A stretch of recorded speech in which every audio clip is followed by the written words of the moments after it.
2004 నుంచి 2009 దాకా 2019 నుంచి 2024 దాకా మొత్తం నాకు తెలుసు అంటున్నాడు. మరి అన్ని తెలిసినోడు అసలు జగన్మోహన్ రెడ్డి దగ్గరికి ఎందుకు వచ్చావు? సిగ్గు శరం లేదా? ఎందుకు వచ్చావు? 2014లో జగన్మోహన్ రెడ్డి గారి సింబల మీద ఆయన ఫోటో పెట్టుకుని ఎందుకు ఓట్లు అడిగావు? గుంటూరులో అడుక్కున్నావు కదా, ఓట్లు అడుక్కోలేదా? 2019లో బందర్ వచ్చి ఎందుకు అడుక్కున్నావు? బందర్లో ఎందుకు పోటీ చేసావు వైఎస్ఆర్ కాంగ్రెస్ పార్టీ సింబల మీద? మరి జగన్మోహన్ రెడ్డి గారు ఇంత చెడ్డోడని నీకు తెలిస్తే ఎందుకు పోటీ చేసావు? ఎందుకు వచ్చావు అని అడుగుతున్నాను. సిగ్గుండాలి కదా అన్ని తెలిసి రావటానికి. సిద్ధం అంటే దేనికి సిద్ధం? జగన్మోహన్ రెడ్డి గారు మా బందర్ ఎంపీ సారు గారు, మీరు జగన్ సారు గారు అంటున్నారు కదా, నేను అడుగుతున్నాను సిద్ధం అంటే పారిపోవడానికి సిద్ధమా అని జగన్మోహన్ రెడ్డి గారు అంటున్నారు. పారిపోయే బతుకులు ఎవడి పారిపోయే బతుకులు? 2004లో మన బతుకెక్కడ? తెనాలి నుంచి 2009కి నరసరావుపేట పారిపోయింది ఎవరు? 2009 నుంచి మళ్ళీ 2014 వచ్చేప్పటికి నరసరావుపేట నుంచి గుంటూరు పారిపోయినోడు ఎవడు? 2019కి వచ్చేప్పటికి మళ్ళీ గుంటూరులో కాకుండా గుంటూరు నుంచి బందర్ పారిపోయినోడు ఎవడు? పారిపోయే బతుకులు ఎవరి? జగన్మోహన్ రెడ్డియా?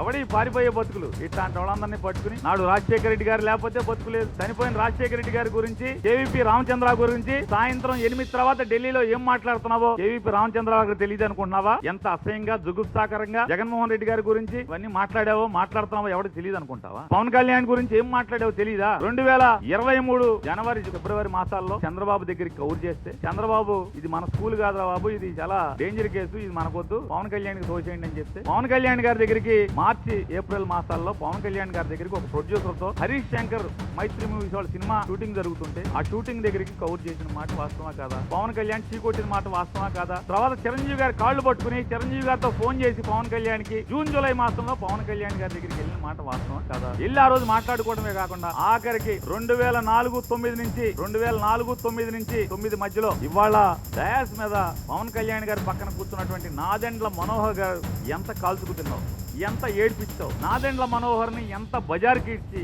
రచ్చ చేస్తే ఈ రోజుకి నాదెండ్ల మనోహర్ గారు నిజంగా నువ్వు కాళ్ళు పట్టుకుంటే కదా ఆయన కరిగింది. చిరంజీవి గారు నాదెండ్ల మనోహర్ గారికి ఫోన్ చేసి వాడు బాలసౌని క్షమించేయమని చెప్తే కదా, బాలసౌని నాదెండ్ల మనోహర్ క్షమించగలితే కదా. Please subscribe .news.